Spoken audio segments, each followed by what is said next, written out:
Hi everyone, and welcome once again to the Club Racing UK podcast. It's going to be a bit of an emotional one this week with the current events, especially in the last week. We decided to use this episode to pay tribute to two of the greatest icons in the motorsport fraternity. But before we get onto that, we of course have to introduce you to who else is on the show today. So we have the Beard, the Backstreet Boy, and the Celebrity on the show tonight. It's Nick Holmes, Stefan Marsh, and Ian Waterhouse. How are we doing, gents? Yeah, I'm good, man. Hey. All good. Good evening, everybody. Good evening, all. Evening all, getting ready for the racing season coming up. I know we've all been tinkering away on cars and getting tests done. And Yep, 100%. We're getting there, Rob. Getting there. That's exactly what I want to hear. Still 2 weeks to go. Still 2 weeks to go, I know. That is going to drag, isn't it? Let's be honest. It's going to be the longest 2 weeks of our lives. I don't think it is. To be honest, my car is still in bits. And I've got a lot to do before we go. It doesn't want to be. Considering me and you are going testing on the first at Brands and getting power tested, I kind of need to hurry up with it. Yeah. Where's your first race, guys? Where are you first racing at? We're all racing at the TDC on the 11th. Yeah, I think it's a racetrack around the UK somewhere. That's not at Donington Park, is it, by any chance? No, definitely not. I don't know of anyone else attending it. Because I've got some breaking news actually about that. No. Oh, really? Yeah. What could it be? I'm delighted to say that I had confirmation today that MySuper car will be at Donington Park on the 11th of April doing the Track Day Championship and the Track Day Trophy live. Yeah. So we will be there with you guys. Yeah. Yes! That's Hell yeah! That's exactly. It would be good if you acted like you didn't, like I hadn't already just told you. Oh, sorry. Told us what? That was an exclusive to us. That was an exclusive that you found out 15 minutes ago. I kind of gave the game away, didn't it, boys? But yes, so my supercar will be covering the Track Day Championship and the Track Day Trophy live at Donington Park. We're certainly getting all our stuff ready, and a new feature we are actually putting on the podcast in a couple of weeks' time will be I will get a certain amount of images. Have a look through the Club Racing UK social media channels. So if you've got your posts coming up with your photos, tag Club Racing UK, CRUK, do the usual. I will get a select few on the show if I like the look of what you're racing, and we'll show everyone how busy everyone's getting on. Because let's be honest, guys, as it stands, there are people at the moment doing 6 months' work in 2 weeks just to get ready. Yeah, but let's be honest. We've all been doing that since we were at school, haven't we? It's true. Oh shit, my homework's due tomorrow. Quick, do the math. So Do the math. Nothing's going to change, is it? Exactly. Well, before we kick off, can I ask one question? What's that, Nick? So in previous episodes, we've spoken about obviously the effects of COVID and things like that, and certain places getting grants to pay for, obviously, to help with the financial situation and stuff like that. Yeah. I am now assuming that the MSV got a grant to be able to pay for Ian and MySuper to be there.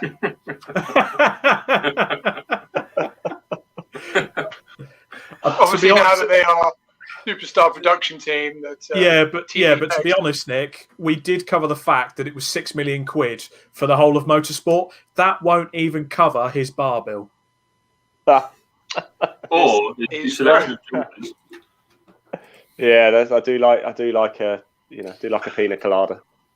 There we go, Jonathan Bevan. So we've got some of the usuals coming on. Jonathan Bevan joins us this evening. Jordan Honeybone, he'll be there on the 11th as well. So that'll be good fun, guys. Hell yeah! See you there, Jordan. But with that, excuse me. Right, we may as well get into it, guys. So let's start off with the news.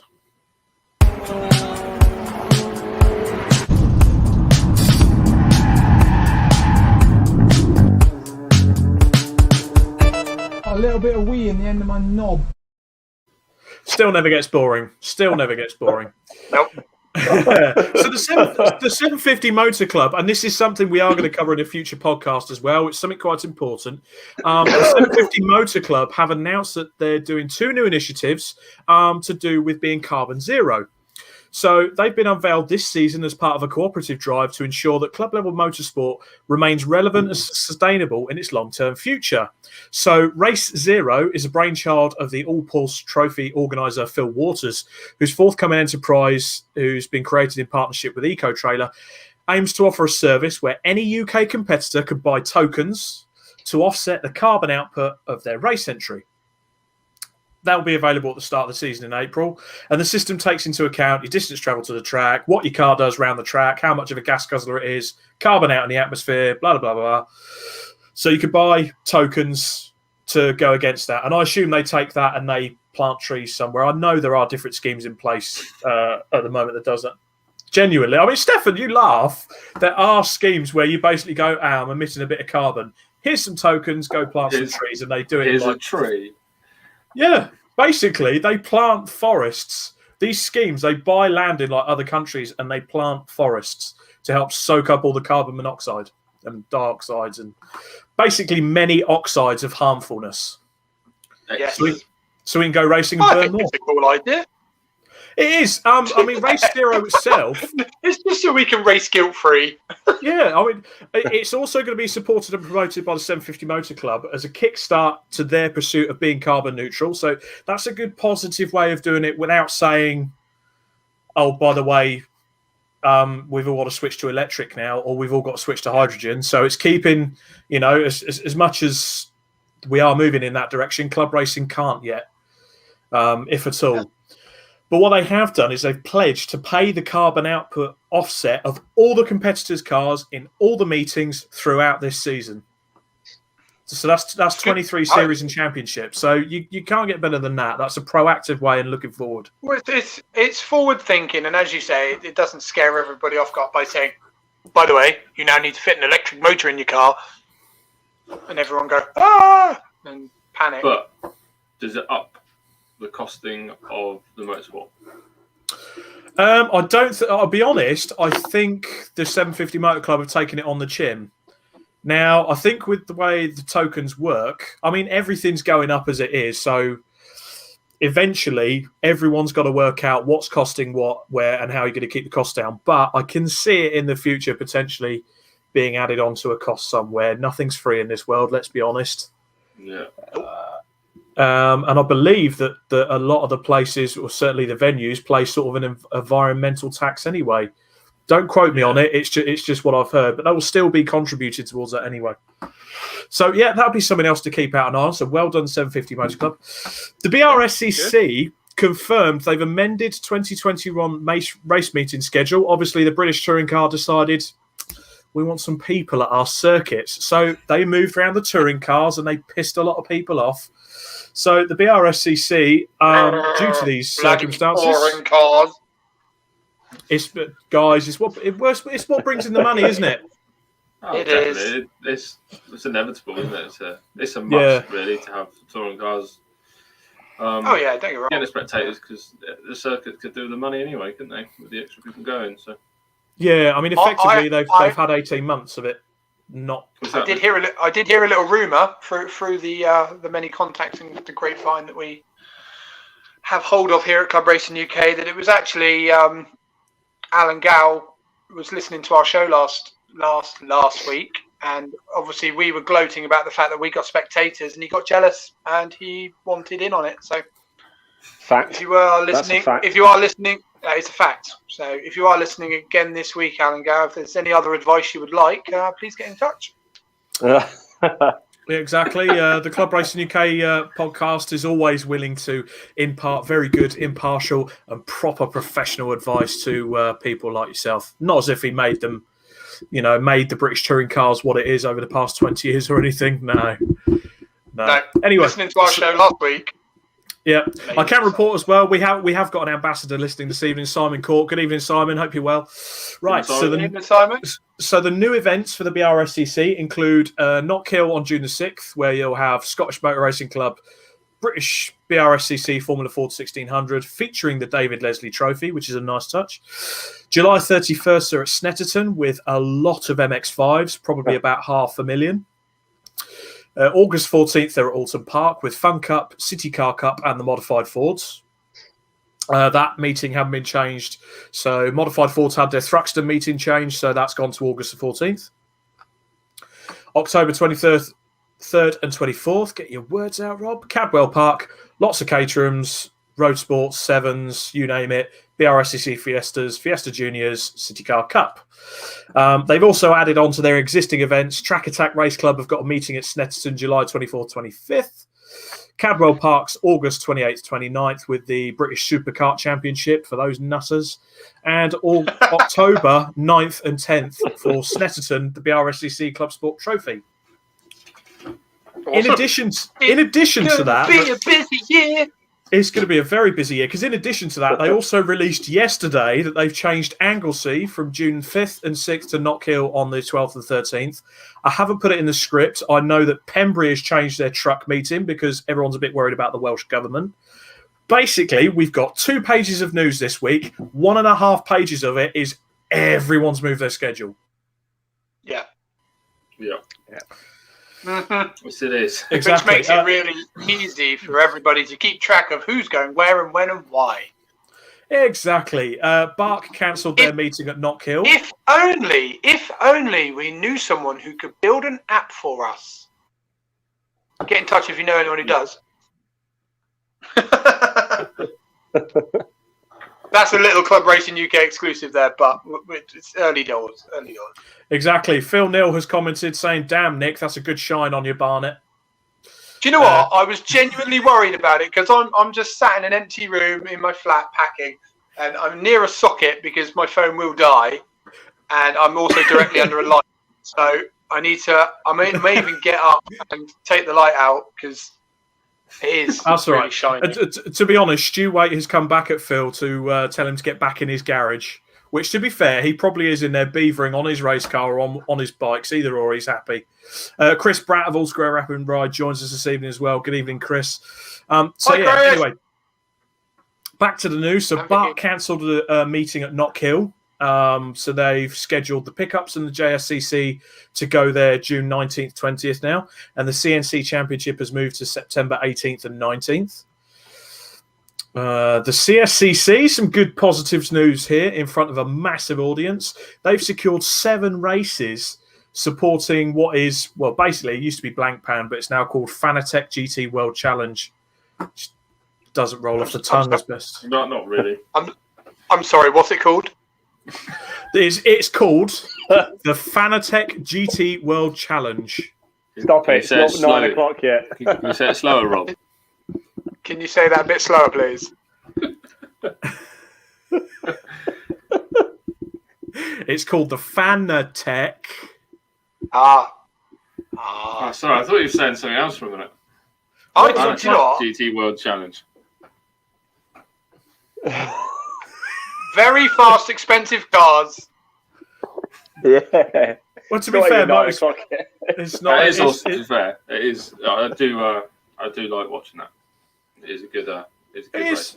it is a good series, normally streamed online, but the CSCC, the lucky buggers, have managed to secure 7 races on the support package of that at Brands Hatch on the 28th and 29th of August, and we're hoping by that time they'll have a pretty decent grid there as well. And it's not named after lady parts. Anyway, moving on. I didn't say anything rude. I said parts. Will the CSCC be part of their stream during their race weekend? Will the CSCC be what? Part of the Fanatec GT World Challenge stream on their race weekend? Don't know. That's probably to be confirmed. But if Brands Hatch have got anything about them, they'll make sure it is. Better do. If so, it's epic. Epic for them if they managed to get onto their. If there are any CSCC members that can confirm that on the comments, whether or not you'll be with the stream, or it'll be filmed somehow, won't it? It's just definitely. If you're watching, David, if you're watching, we did CSCC last year, so that they had a great time. So it'd be great to see it again. Yeah. Fantastic. Is that a plug-in? Everything's a plug, Stefan. You know me. Nathan Potts joins us this evening as well. Good evening, Nathan. Now, I did mention this to you, didn't I, Nick? I was a bit half and half on this when the British Automobile Racing Club announced this. They've announced a new for 2021 1-litre racing club. Basically, C1s. Brilliant. Fantastic idea. I mean, there's none of them. I think it's a pioneering move, isn't it? Let's be honest. It's not like it's a trend, isn't it? It's almost starting to become a bit of a worrying trend, actually. Well, it's almost like if you don't have one of these. What's your issues with it? Look, I've done KAs, as you know. I've done C1s as well, and they're all great. They're all great. There's now the City Car Cup. There's this 1-litre racing club, and it's a lot, isn't it? And we've spoken about the market being saturated too much for this type of thing. And I imagine this is 1 litres, and you can race C1s in it, and you can race every car that's available in the City Car Cup. Can't imagine BRSCC. Who's doing it? It's Bark, isn't it? So I can't imagine BRSCC are overly happy about it. But then at the same time, how can Bark allow this when they effectively look after the C1 Racing Club, which eventually we got a bit of news about them as well, so we'll come back to the C1s. But they've effectively got 2 championships of the same thing. But then again, if it gets people into motorsport and the demand is there, then it's a good thing, right? Yeah. I mean, so I'm going to jump in front of you here, Rob. My only thing I can see it being good for, and correct me if I'm wrong, anybody, is the fact that there is 1,000,003 C1 race cars out there, and obviously there isn't 1,000,003 grid slots in the C1 Cup.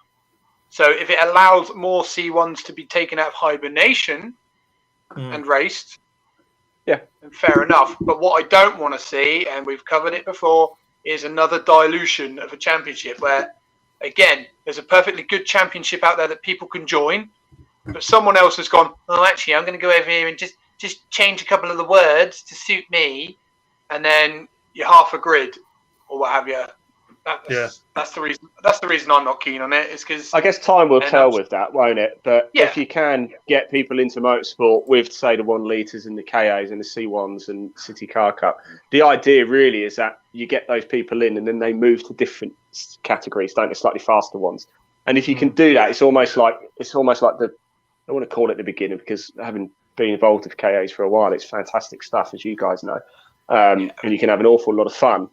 But I imagine at some point you probably want to get into something that's a bit quicker at some point, you know. And if we can get more people into that pool, if we can get people started and then moving in, then that's only a good thing. But of course, now time will just tell. You know? Yeah, no, I agree with that. Yeah, I mean, but to be honest, you know, the KAs aren't eligible for it because they're 1.3s anyway. The C1 Racing Club, there are a lot of C1s for sale, and they've released their calendar. We'll come to that in a minute. They're going to have a bumper grid this year. The City Car Cup have fresh cars in build for it. Why do we need a fourth championship of the same thing? You've got those three. They're endurance racing in small little cars, or in the City Car Cup, it's sprint races. So you've got that there.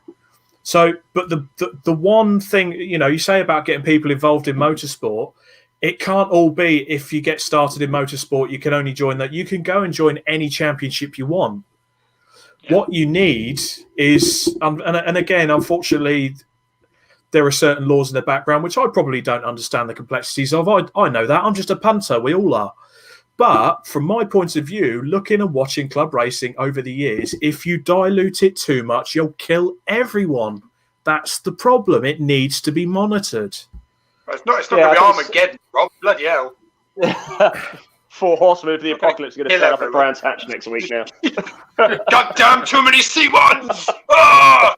In the world. I think time will tell. It's supply and demand, isn't it? We're going to find out whether it's the right move or it is going to either be a big success or not. The thing is, because it's for existing 1 litre naturally aspirated cars, if they'd have made it 1 litre turbocharged, that would have opened it up to the smaller 1 litre, like Russ Harding has said here. What about these modern 900cc? And stuff like that. That's a good idea because it's something different and something a bit more modern that can be brought in. Yep. Yeah. I don't know why we don't have van racing, to be honest. I don't know. Why don't we have van racing? That's a series that I want to see. For me, we need more pioneers, not copycats. This is exactly van racing. Van racing. Why don't we have van racing? Hold on. Again, don't quote me on this, but didn't the VW, was it the VW Cup or someone did something with the VW caddies, didn't they? Yeah, they have caddies. Well, we need to do which actually look really quite cool. There's about 50 billion transit vans out there, so why couldn't we get some of those going? That would be brilliant. Yeah, I mean, Stu's just asked as well, how many GT86s have you bought in the last 2 weeks? Stuart, I'm trying to build a Ford to race in the championship. I haven't got money to spend. That thing leaks oil everywhere. Jesus. I thought Paul Harvey was buying them all up anyway. Yeah, I think, to be honest, Paul Harvey is probably in the middle of buying up every 86 in the country. And it's a good spot. I tell you, 5 to 10 years' time, that'll be the next thing. AJ Owen, good evening, AJ. Totally agree. Don't need another championship being created to chase the same people. It's an organising club war. They are after the money, which is understandable. There are two sides to it. Yes, I get that. There are people that are unhappy. So they go and they want to be happy with what they do. Excuse me. Jordan Honeybone, have you boys done your power test yet? I haven't. Stefan, you have, haven't you? Yes, I have. How did yours go? It was a very long drive for 1.5 minutes of power running. I did get to see the touring cars and then a very long drive home. Cool. Apart from that, a car went onto a dyno for 3 runs and it came off the dyno, not broken, so positive.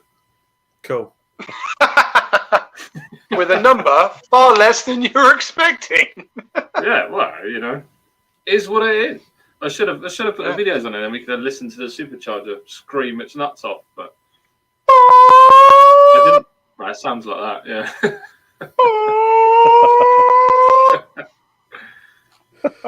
That's good.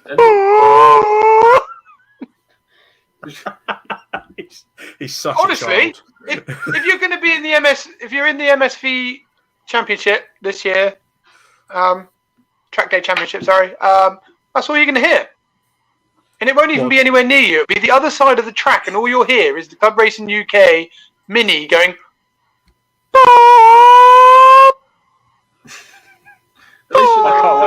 I can't wait to Donington Park now. Meanwhile,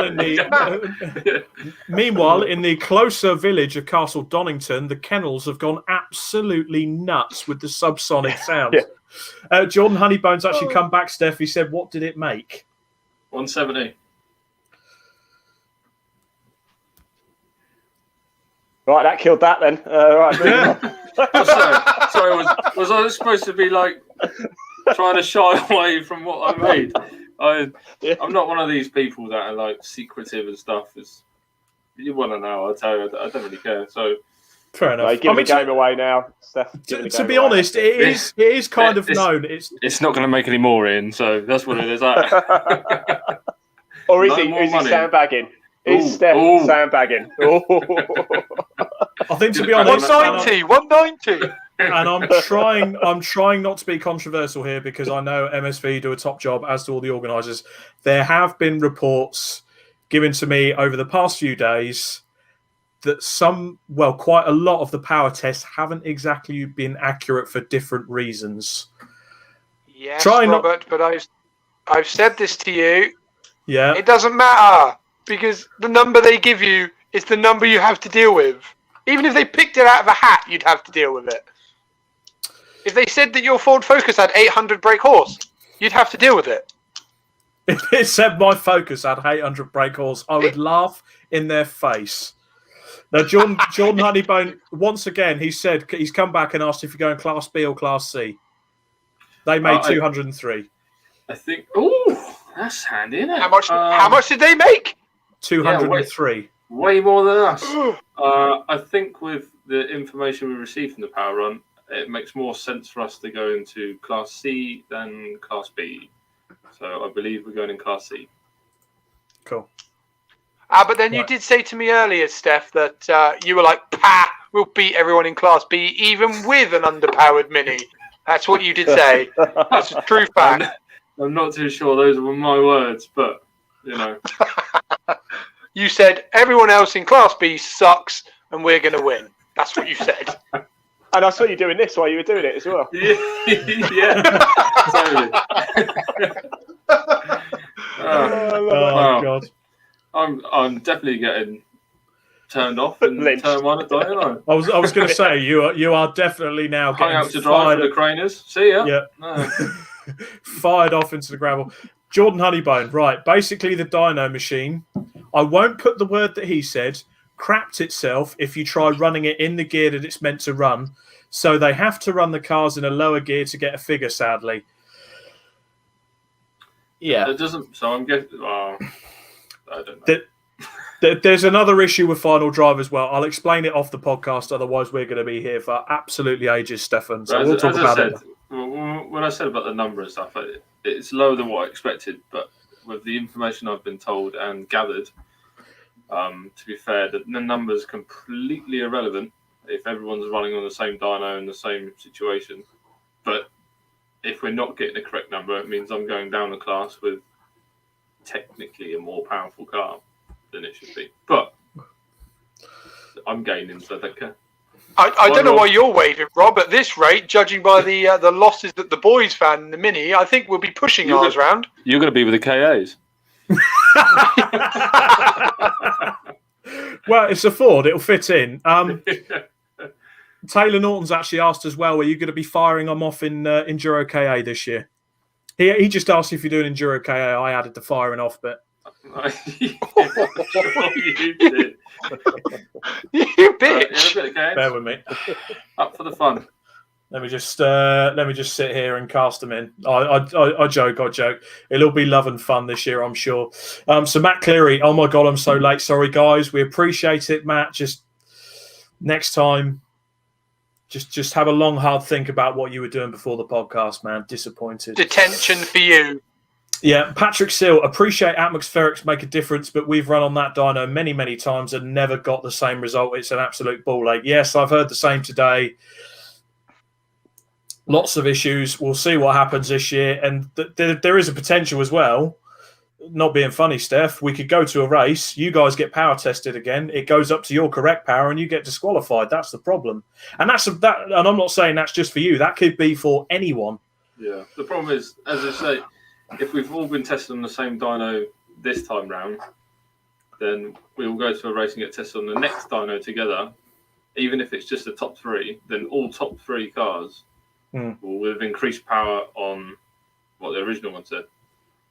So hopefully, even if it's completely incorrect, as everyone's saying, you can't really go off it as a figure to actually talk about your car. So everyone's in the same boat with a lesser figure for the regulations. But we'll see. We'll see. We'll see how it goes. Look, at the end of the day, regardless of a number and a figure and a class you get put in, you'll be racing with someone somewhere on the racetrack. So let's just go out and have fun. Yeah, exactly. Okay, let's move on to the rest of the news. Raw Motorsport, Robin Welch has taken over the running of the C1 Racing Club and the race series. So good luck to those guys. They've announced a calendar as well. So we've got Silverstone Grand Prix for the 24 hours, May 28th to 30th. SNET 300 for 2 3.5-hour races, July 3rd and 4th. They're at Croft on August 7th and 8th for a 3-hour. Basically, everything's a 3-hour race apart from that.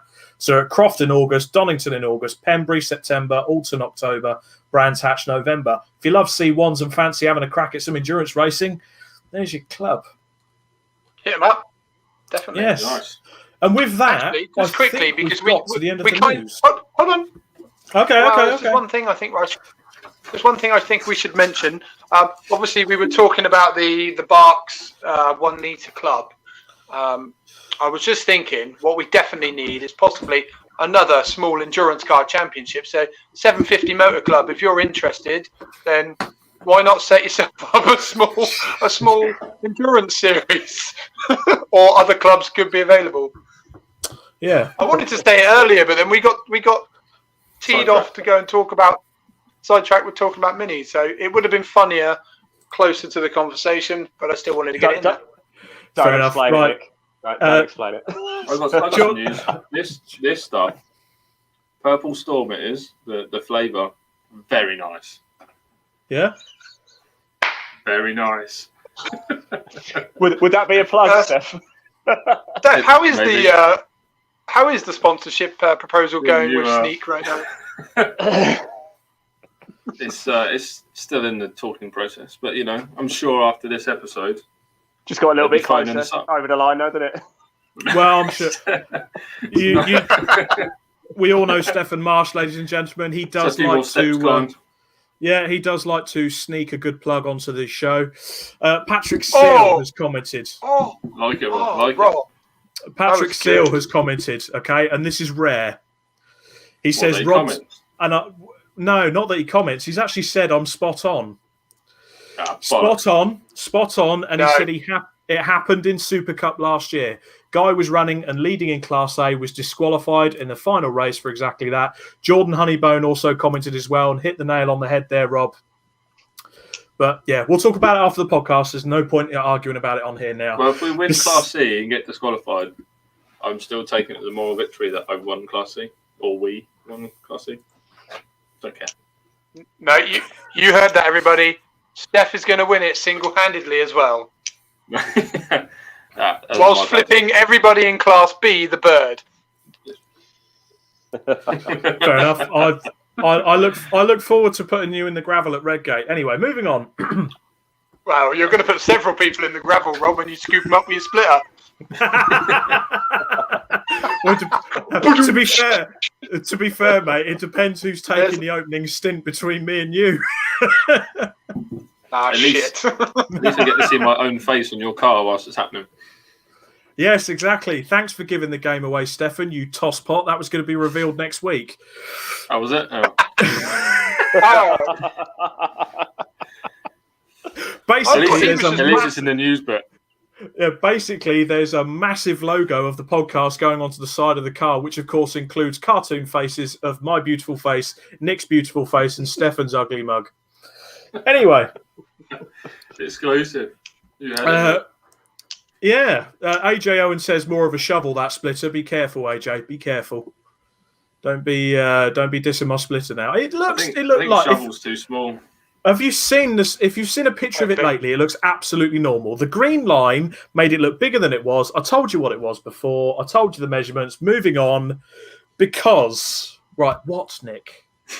For the record, actually, I'm going to stop giving you so much grief about your splitter because a certain team that we're quite friendly with, and I think Mr. Waterhouse will know who I'm talking about here, but 4040 Racing's splitter on their 116 BMW. So I can't remember. I think they're calling it the R package to go and do track sports and things like that. I think, let's be honest, it's going to rival your splitter, mate. Ooh, can't be having that, Rob. Add another 6 inches. It's missing. No, don't go there. Hang on. I suppose if I rub it really hard. I think you can get a cream for that. Or press a little blue button on the dash. What's what? A triangular one. Oh, or buy it from a pub vending machine for £3. To be honest, that's put us in a happier frame of mind because, of course, we need to move on to the subject tonight, which is in the week since the last podcast, we've actually lost more than 2 icons with the passing of Johnny Dumfries as well, Lotus Formula One driver, one in that beautiful silk-cut Jaguar in 1988 as well. So that was tragic. We lost an absolute pair of icons, and I'm going to start with Sabine Schmitz because I don't think anyone has been put in the public eye via someone like Top Gear that really inspired more women, girls to get into motorsport. And I'll tell you what, for those of you that maybe don't really know what her motorsport pedigree is, we've got 2 minutes of video that might just disprove you otherwise. Let's play the clip.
Not only did she lick the stamp there, she sent it, posted it, and turned up at the address herself to stick it through the letterbox. My God, do you know what it's like, awesome. isn't it? It's like when you're a kid and you play like Gran Turismo on the PlayStation and you put the AI, the computer cars, at like super easy mode, and you just you could drive a Toyota Yaris past a Ferrari. just makes it look so easy. I was going to say that is insane driving, and to be fair, it carries on as well, like out into the green hell. It's so if you haven't seen that yet, that lap of the Nordschleife during that VLN round, it is 8 minutes of absolute motorsport passing bliss. It is absolutely fantastic. So of course she lived in the middle of the Nürburgring, and is sadly gone at the age of 51. That's no age. No. It's the dreaded bastard C. It always takes the best people, doesn't it? Yeah, pretty much. Fuck cancer. Not nice. But, you know, Nürburgring 24-hour winner, Top Gear presenter. You know, do you guys remember watching the episode with the van? Oh, yeah. I mean, let's be honest. Yeah. I mean, correct me if I'm wrong, people listening.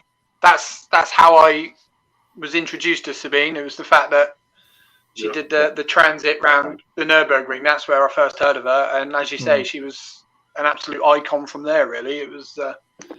and more proof that we need a van race series, isn't it? In honour of Sabine Schmitz. Yeah, 100%. yeah, very true. Stu Waite comments as well. I was lucky enough to race in 2 VLN rounds that she was in. Amazing woman, always had time for people. I know friend of the show, Sam Pearce, Paul Harvey, and they got a chance to meet her as well when they went over to the Nürburgring for several of their ring trips as well. Always approachable, fantastic driver. Like I say, Nürburgring 24-hour winner. You don't win that race unless you've got something about you. It's as simple as. Mm-hmm. Oh yeah, I mean, let's be honest. It's a scary place to go anyway, isn't it? So it takes a special someone to tame it. That's for sure. Yeah, exactly that. Exactly that. Now, the next icon, and I'll be honest. I'm going to be completely honest with you guys. As you turn a page, Stefan, I know there's a lot of content on there, but you know. Oh no, someone forgot to print double-sided. So. Would that be Nick? No, unfortunately, me this time. Don't blame me. Okay, guys. Well, how did you react when you'd heard that Murray Walker had died? Oh, I'm not going to lie. I teared up. Yeah, same. I'll be honest. There's a bit of a lump in my throat now. Wait, you can't steal his. Yeah. It's crazy, isn't it? We were sort of chatting about it just before we came on air, actually, and he was 97, so best will in the world. It was coming, wasn't it? But then again, with Murray Walker, he's like your granddad, isn't he? You sort of think he's going to be there forever. He's like Murray Walker can't die. He's invincible. Yeah. But he had a cracking life, didn't he? My word. Oh God. Exactly, and it's not to forget as well as doing the motorsport as well. We'll get to the motorsport, but he was a tank commander in World War II, so he was automatically a badass just by doing that.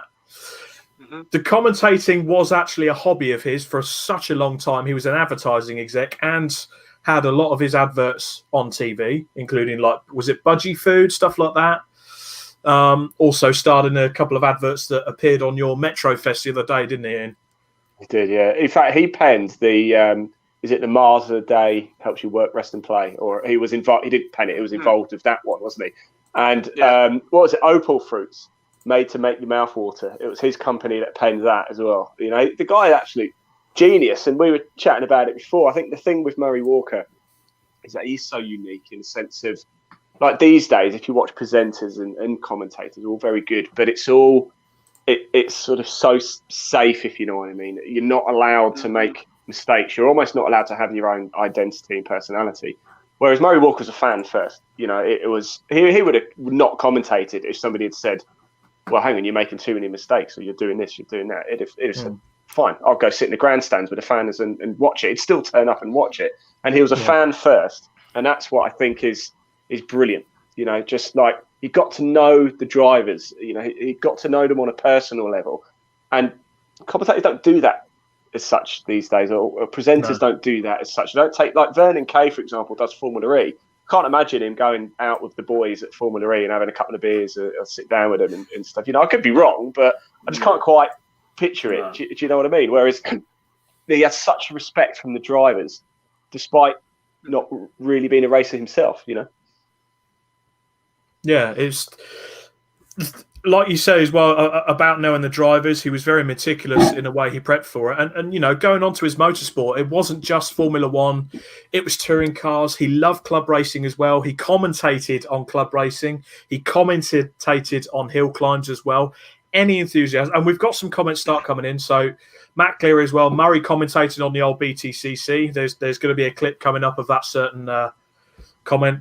We've got our own favourite moments as well, so we're going to show you those. Stu Waite, he came up with "made to make your mouth water" for Opal Fruits. Yeah, that's the one. Yeah. So that was the slogan. And he also says he lived near me, met him several times, the most humble person I've ever met. Jonathan Bevan as well. Murray was a legend. I was at Goodwood in the evening and he came over and sat with us, asked me if I had his book, and then sent someone off for some copies and signed it for me whilst having a chat.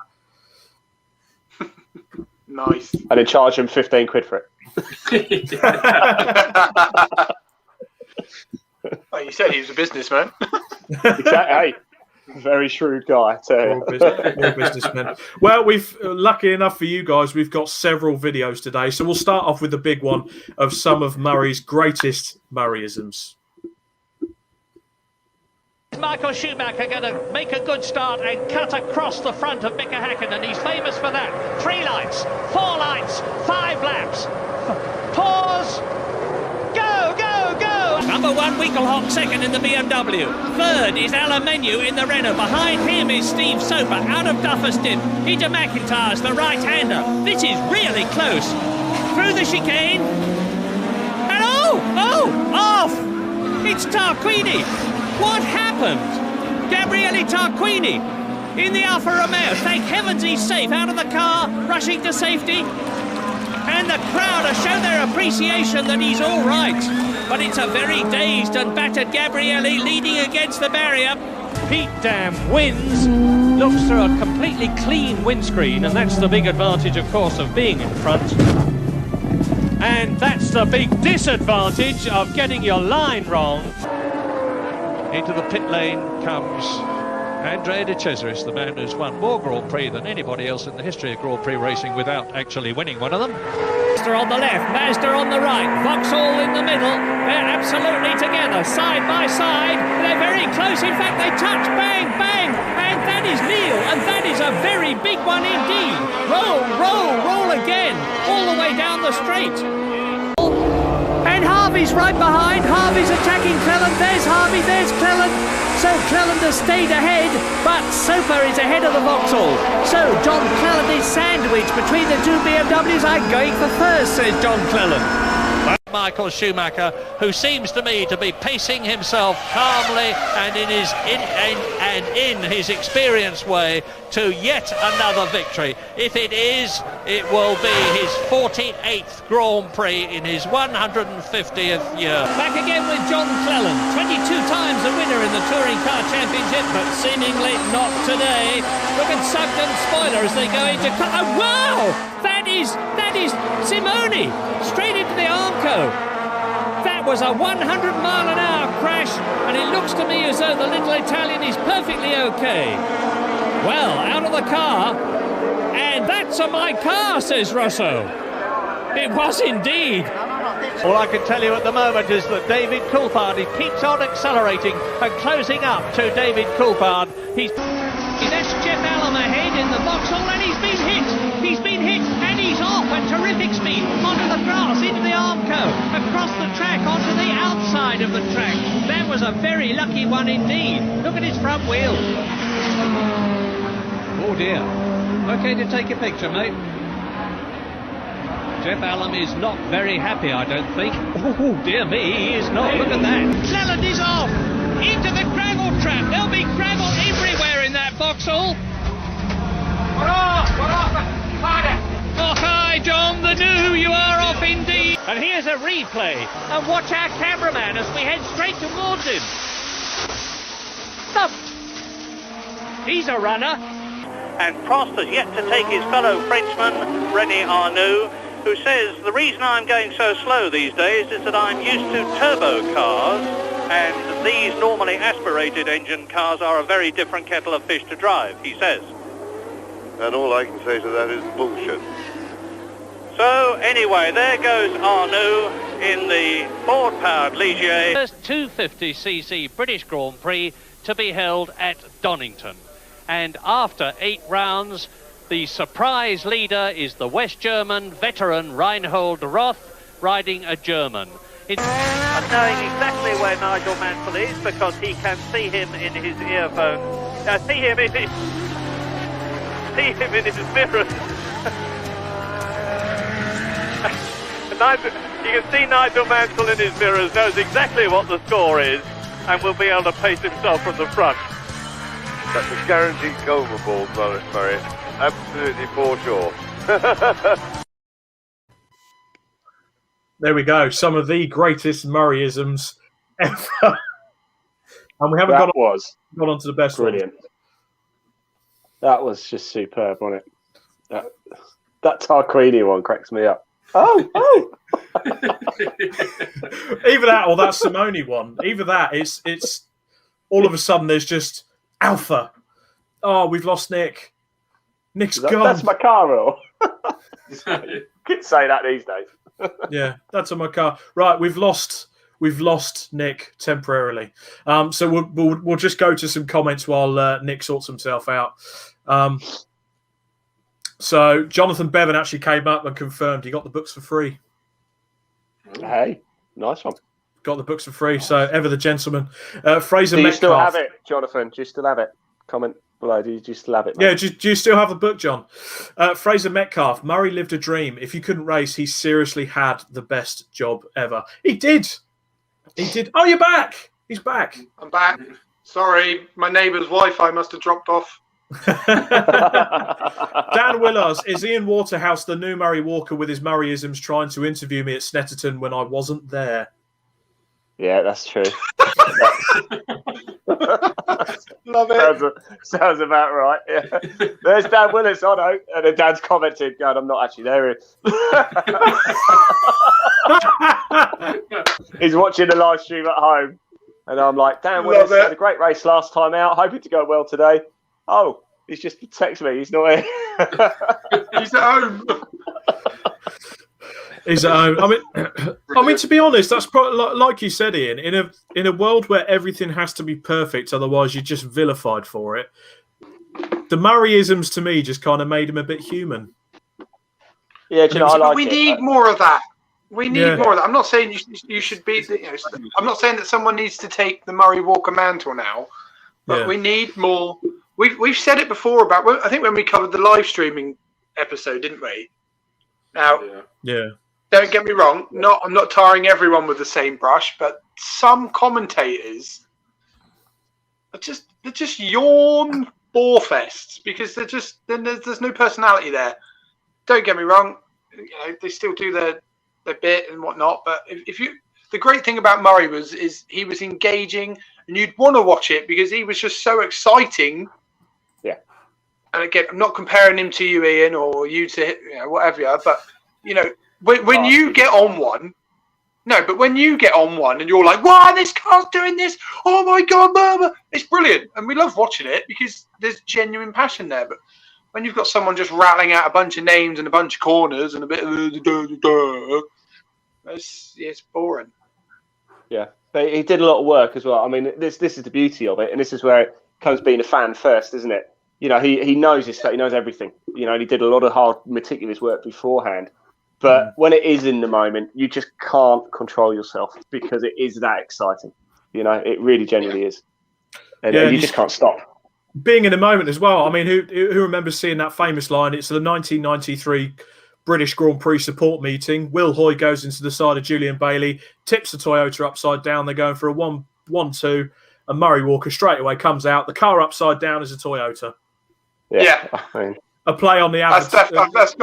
That's got to be one of my favourites. That moment. That's genius. By the way, it is genius.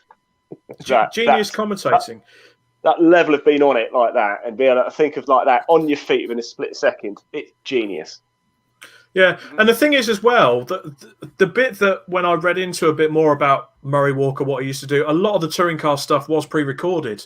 So a lot of the mistakes he actually put in there accidentally just to make himself look a bit average, but not purposely to make himself look like an idiot, but just to say, we are human, and just to add a human element to it. Yeah, but he was very clever in what he did.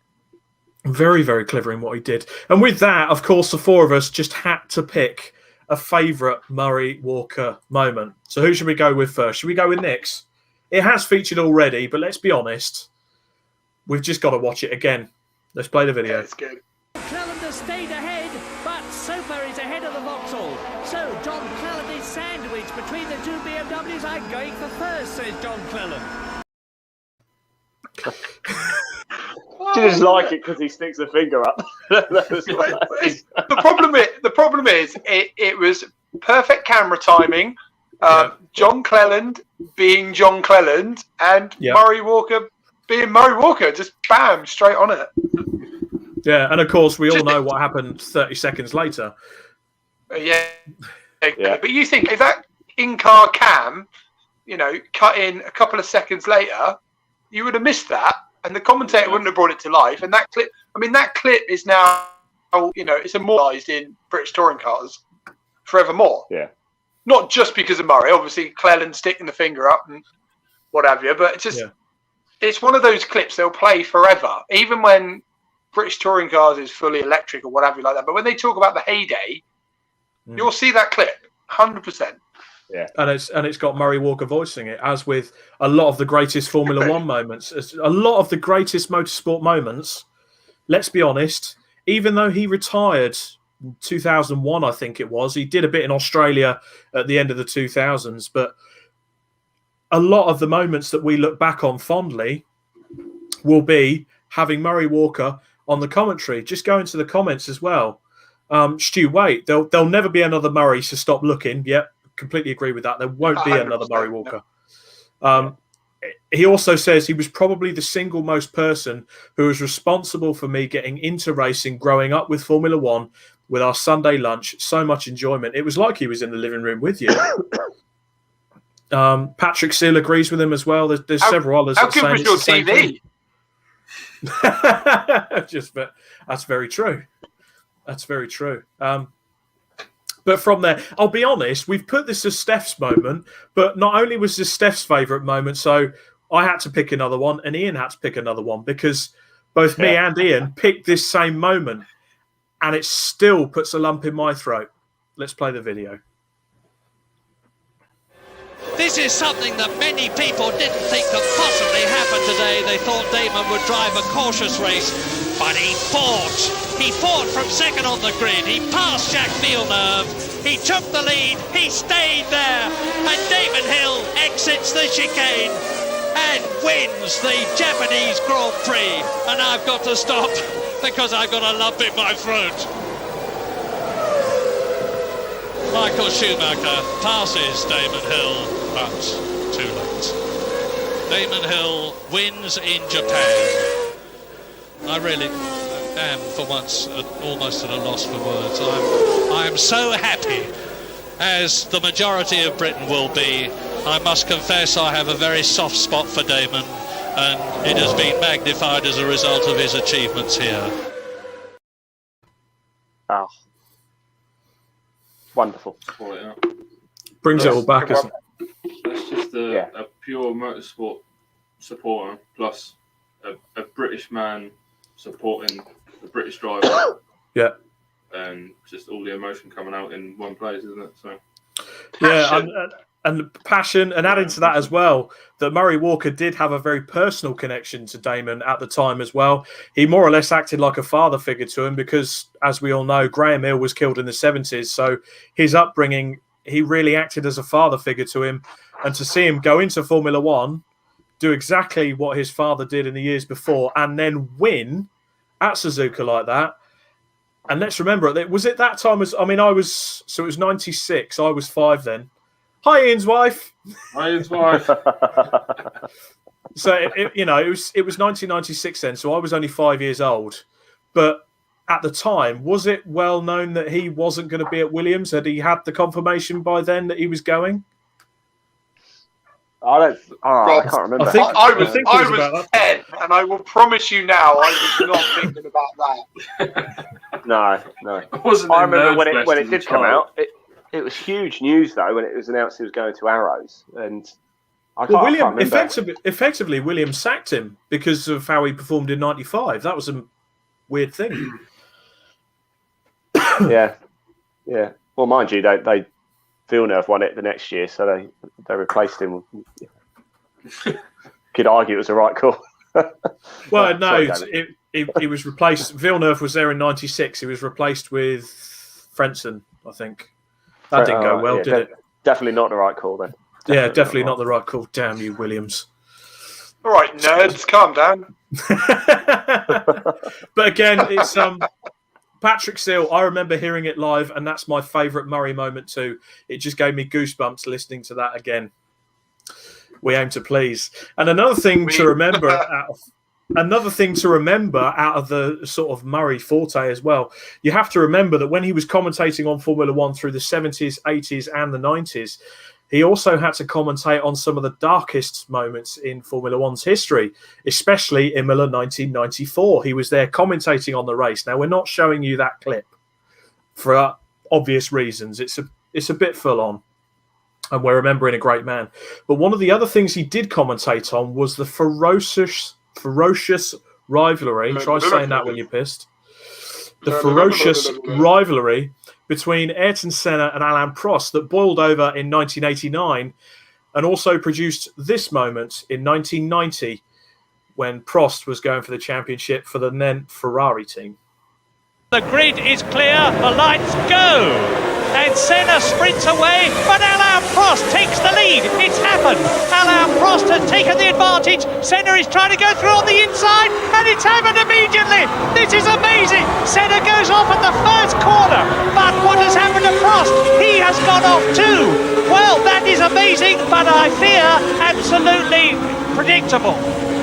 Yes, and that makes Ayrton Senna world champion this year. How to win the championship in the first term. I don't know how Prost is so calm about it. You know, like you'd go mad, wouldn't you? You'd go absolutely ballistic. In fact, you wouldn't get away with it nowadays, would you? I think you'd be a penalty. But again, it was that acting in the moment straight away, and it's happened immediately. He knew, bang. Well, everyone watching that live, going away from Murray a little bit, but everyone watching that live that's waiting for the championship decider, all geared up, sat there ready. That happens in the first corner. Did they all just go, that's that done then, and switch off? Or did they continue to watch? They continue to watch. Am I right in thinking Senna said he was going to do it, though, even before the race? Well, what it was, I mean, you'd have seen it in the Senna movie, but the argument was Senna took pole, and Prost was it was lots of politics going on with the boss of the FIA, who was a chap called Jean-Marie Ballester. Arrogant Frenchman, lots of politics, French guys. So he moved pole position onto the dirty side of the track, and Senna lost his shit, basically, and was like, you know what? I'm going to make sure I get to that first corner first. And it was only years, like going up to 94 or 93, that he actually admitted, I did take him out. I mean, Senna faced, he was going to get banned and lose his license and all sorts. It was, it blew up big style. It was obvious. It was obvious when it happened. Yeah, pretty much. But, such is life. And then again, you move on to 94. The fact that the footage does exist on YouTube, and there's also some Grand Prix footage of after the event where Murray Walker has to stand there and talk about the events of that day. And the way you do it, you couldn't find someone who would talk about the emotion of the race live, and then like Ian Waterhouse. And there she goes. She goes through the door. There she goes. And it's go back in the kitchen. Where's my coffee? But you know what I mean. Someone that can commentate just live for the record. Just can I just clear up that?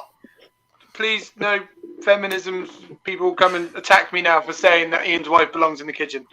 Yeah, Nick's screwed now. But do you know what I mean? I didn't mean it like that. I think That's if she watches this back, I won't have a wife. So I'm sure about it. Let's be honest, she's never going to watch this. We're lucky that we have about 5 people watching it right now. She doesn't know. Yeah. She doesn't know what I do. She's like, what is it you actually do again? Something to do with cars. Bloody he's at home again. I'm like, I'm on TV this weekend. She's like, don't be silly. No, you're not. God, he's so bad. Rings the doctor up. Oh, he's at it again. Yeah. He's always going off to play golf with no golf clubs. A strange guy. But he's got those stupid trousers. Yeah. All the gear. No idea. Right. Just going back to some comments. Dan Williams, I think Hill was out of contract but asked rightly for money as world champion, but Williams had already backed Villeneuve for the next year and Frentzen was a fraction of the price. Williams always had a philosophy of if you win, it's the car. If you lose, it's the driver. Yeah. It was something like that. Stu Waite as well, and I saw this as well. Okay, now Jeremy Clarkson used to have a talk show, and he got Murray Walker on, and he got him to commentate on the snooker. It's the funniest. If you've got a couple of minutes, get on you after the show, of course. Don't be going off now. If you viewing figures dropped. What are you talking about, Nick? They have anyway. You started talking feminism. Anyway, if you go on YouTube and look it up, Murray Walker commentating on the snooker will make your night. And Ian's moment's going to top that. We'll come back to that. Stu Waite, look up on YouTube. Yep, so that's that bit. Cameron Tunio, that is the single moment that ruined most of motorsport. Which bit? I think he's on about Senna Prost 1990. Yeah, probably did. Dan Willars. It's dirty, but there's been dirty tactics in motorsport since day dot. Well, yeah, just look at Schumacher on Villeneuve. He was commentating on that as well. That was the same, turned in, but it just didn't work. What was the other one Schumacher did where he just parked it in Monaco? Oh, yes, I remember that. So that was 2005. Right, to stop Alonso getting... Was it Alonso? Comment in. Was it? Wasn't it? It was qualifying. He was on pole, and Alonso was quicker and was gonna get pole. To be honest, so he parked it. But again, it's that ruthless will to win. Win at any cost. Win at any cost. Now we're going to come to Ian's favourite clip. Why is this your favourite clip, Ian? Would you want to play it then? Shall I explain? In fact, no. Let me just explain. Who doesn't like pizza? I just read. Love pizza. Obviously, I've pre-read the script. I've just looked in and gone, "Ooh, Pizza! I love the pizza." Exactly. Well, in that case, we better play the clip then. And Hill leads into the first bend. Murray. There's been a shunt. It's Hill. Murray, we're just out for a quiet pizza. Stop commentating. Sorry. We'll have a pepperoni, please. Hill ordered the Pizza Hut pepperoni and cheese stuffed crust. It's got a delicious ring of cheese and slices of pepperoni baked into a thinner crust. And here comes the pasta. It's a pizza, Murray. Hill's going for it. And he's spun his pizza through 180 degrees. Pepperoni and cheese stuffed crust from Pizza Hut. It'll turn around the way you look at pizza. And Hill finishes second again. He's lost it. He's out of control. Brilliant, isn't it? Just brilliant. You can just sense there's genuine chemistry between the two as well, isn't there? You know, there really, really is. And I remember 96 because I was 11 in 96. It was a big year because obviously Hill won the championship. Leeds got to the League Cup final. Faldo won the Masters. So it was a big old year. I also remember Pizza Hut they must have spent a fortune on their adverts in 96 because they also had, after Euro 96 when England got knocked out in the semi-finals, they got Gareth Southgate. They did, yes. And he had the bag because he missed the penalty against Germany, didn't he, in the semi-finals. So they had him wearing the paper bag with the holes.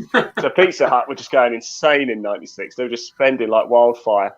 And I love seeing Murray. You know, you hear his voice on all the commentary stuff, but then you see him, and he actually did quite a lot of stuff in front of the camera as well, didn't he? As we played on Metrofest the other day as well. It's just funny. It's just brilliant. Yeah, so obviously he did adverts for the Austin group, didn't he? So the two adverts you played the other day. Yeah, it was funny. I don't suppose they're in the locker that would be able to play them, or is that not possible? I think I might have taken them out actually. Sorry, I took them out. That's okay. But, yeah, well, to be fair, if you have got the chance to look back on the special Saturday episode, special, the Saturday special where Club Racing UK were allowed out on a different day as usual. It was Saturday. We were out on a Saturday night. It was definitely a Saturday night. Definitely a Saturday. Definitely a Saturday live. Definitely live on a Saturday and not pre-recorded at any point at all. Fraser Metcalf comments, was it Adelaide Schumacher versus Hill where he took himself and Hill out? Yeah, it did. My mum says she watched that and nearly threw something at the TV when that happened. But then he tried to do the same on Villeneuve, didn't he? Yeah, that's what it's all about. No, 97 at Jerez. Now, Murray Walker was commentating on that, but the bit I remember on that one, that was when Martin Brundle joined, and he was just savage because he just turns up on the commentary and goes, "No, that didn't work, did it, Michael? That didn't work out for you, did it?" And was proper taking the piss out of it. Wasn't Brundle Schumacher's teammate? Didn't Brundle teammate? He was teammate with Schumacher for a season, wasn't he? So he's probably 93. Yeah, so probably knew. We had a bit of beef with him after that. Yeah, sounds like there was a bit of argy-bargy there. Yeah, you never know. So there we go, guys. We remember fondly the loss of an absolute legend that was Murray Walker. So some affectionate bits there, and with that, let's move on to some competitions and a bit of a new addition to the Club Racing UK podcast. We're going to focus on some of the partners that are helping out the club racers within our fraternity. Let's play the intro. Yeah.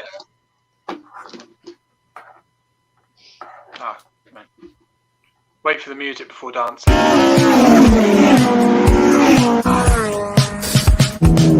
There you go.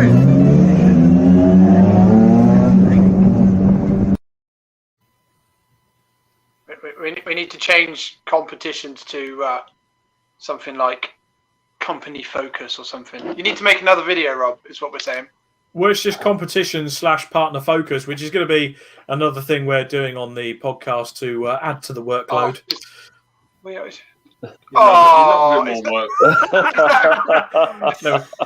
me just. Is that a cry for help there, Rob?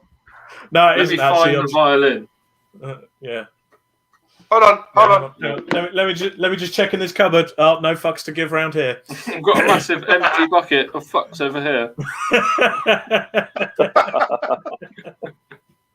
I like it. Right, so first of all, we have the £300 entry-free competition. I have put on the script that Ian has a photo. He certainly should by now. There we go. There it is. Come on, guys, get involved. 2 weeks to go until race season starts. Why would you not want to start off with 300 quid in your pocket? Well, it won't be in your pocket. It will be in a club organiser's pocket that it hasn't had to come out of your pocket. No. There is selling a competition if ever I've tried. Exactly. No, seriously, guys, it's free money. It's not free money. It's going to cost you either £20 for a year or £2 for a month. And like I say, if you're racing in 2 weeks' time, it could only cost you £2. Hey. Yeah. Save yourself £300. Exactly that. So get involved. Get on the competition. Just go to our website, which is, I can never get this. We need to time this better. Here it comes. Go on, Steph, follow it. And then I'll carry it on. There you go. ClubRacingUK.co.uk. Head there, sign up as a member. Oh, shut up. Sign up as a member. You'll be entered into this competition and all future competitions, and then you will go on to. You can also use all our discounts of products and things like that, and you'll get priority posting as well on our socials. So if you've got sponsors you want to impress, we can help you with that too. Well, let's move on to some of the partners, and something that's quite apt for this episode as well. Pole Position Prizes have got a prize for a Murray Walker signed photo by the man. There's just 99p per entry. All proceeds are going to the Stars Appeal charity. You can't get any better than that. No, given to a charity, plus you get a signed picture of the legend himself. So again, head to Pole Position Prizes. If you want to get involved on that one, you should definitely do that. Some great prizes coming up. Cool. Not just that one. Not just that one. Next on our partner focus is Nick Jackson, or to quote correctly, NJM Racing. They've been established in 2018 when Nick Jackson and Jamie Moore decided to take their partnership in motorsport to the next level. They've been working together for several years across Radicals, Clio Cup, Caterhams, Voucher Trophy, multiple level club racing circuit and rallying. So quite a close network of motorsport professionals to be able to offer you all the motorsport needs in one place, including the famous Nick Jackson driver training, limited grip training, being a driver mentor generally, as well as offering some pretty wicked arrive and drive cars. Yes. Yep. I was up, by the way, I was up at Moore's Motors a couple of weeks ago. and they got some nice motors up there.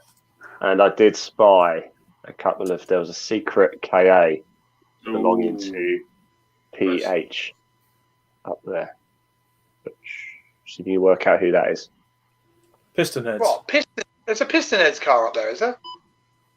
Yeah. That's not quite the mystery I thought it was going to be. Oh, for God's sake, Ian, come on. You're dealing with us here. Ian, I think you just need to go on Piston Head's Instagram and you can get some more info on there. Yeah, I thought it's been really clever, you know. I'm having a malfunction.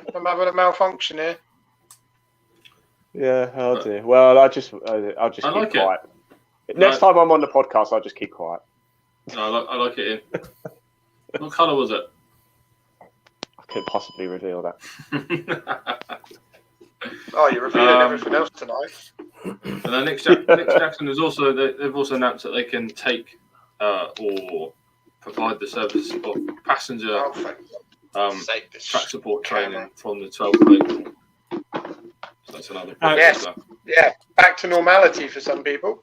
Yep. And that's a good, fair play. So, hopefully they can get out and start earning some money again, because it's certainly going to be certainly for all the instructors, it's been quite a tough year for them. So, Nick, what is going on? What are you doing? Jesus Christ! Me little gizmo's gone floppy. I'm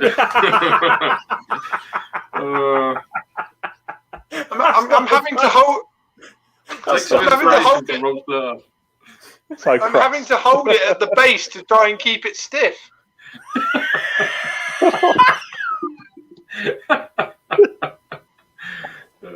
Oh dear. It's taking a nosedive, isn't it? Oh my God! Well, you can tell it's gone past 9 now, isn't it? It's gone past 9. That's it. I do apologise. I'm gonna have to hold it, because otherwise it's gonna droop. Oh my God! Can I just say as well, while the level and the tone has dropped for a second, Rob, please don't call it the Vag Trophy anymore. It's the Vag, not Vag. Anywho, I wonder if we should start this podcast at 9 o'clock from now on. I think.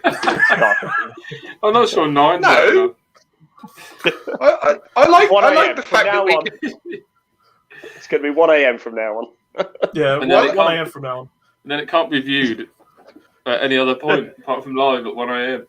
Live at 1 a.m. It's basically us or Babe Station. Oh, just think. Actually, no.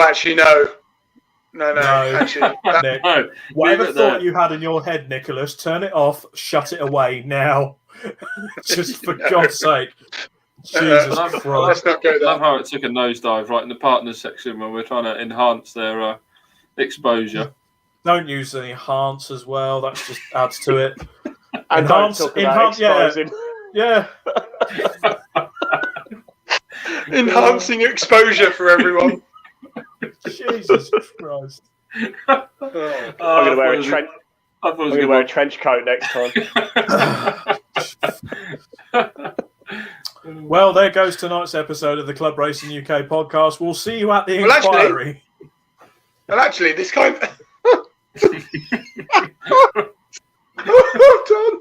Oh, dear. Oh, hold on. This might lead on pretty well to our next partner. If you are thinking of making some home videos...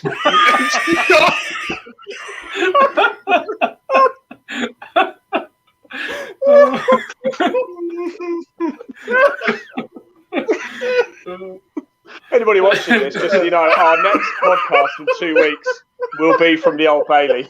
We will stream it live.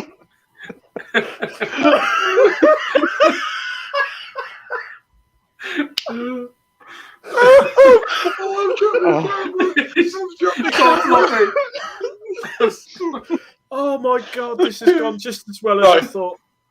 Why GoPro are celebrating? Bring it back. Bring it back.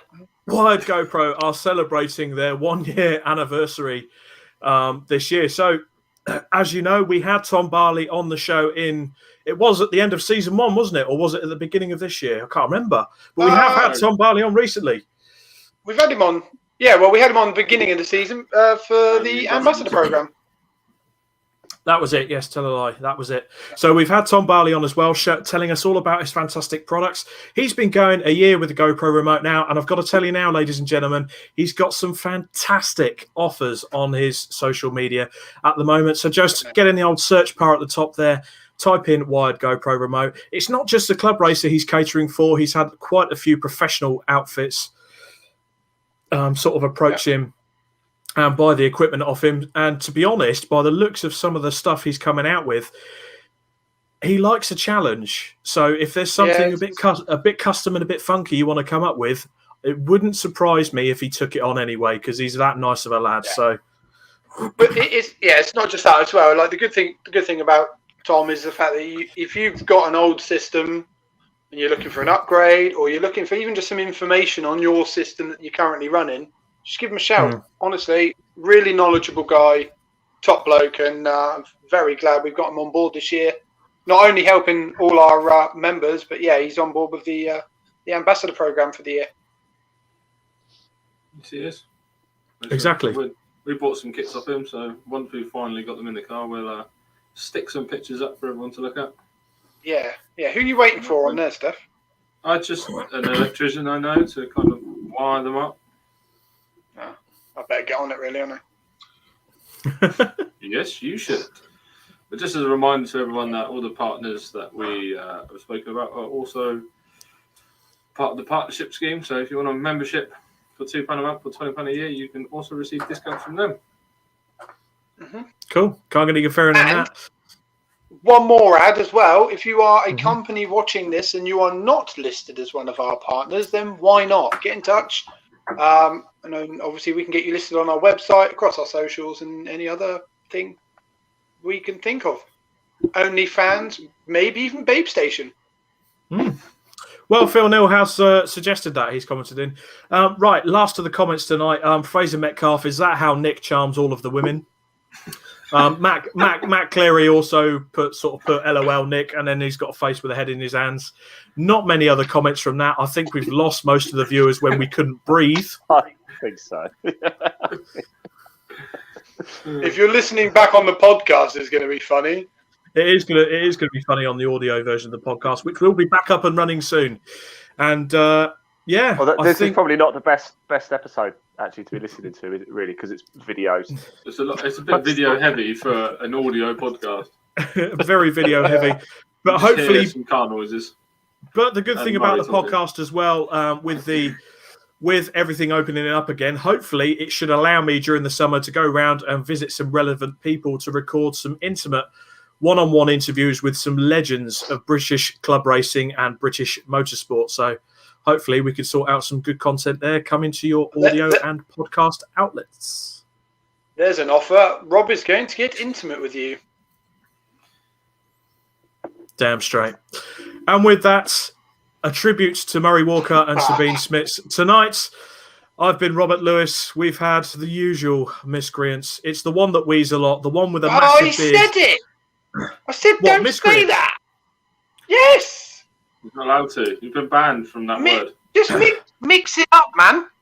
Mix it up. Okay. Well, it's 23 minutes past 9. I don't give a fuck. It's been Robert Lewis, Stefan Marsh, Nick Holmes, and the celebrity Ian Waterhouse. Bye. Wait. One thing before we go. What?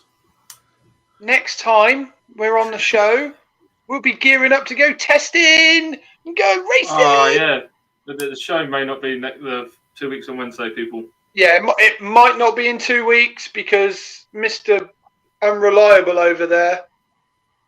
Well, actually, I might not be there either. Keep an eye on the socials for when it will be.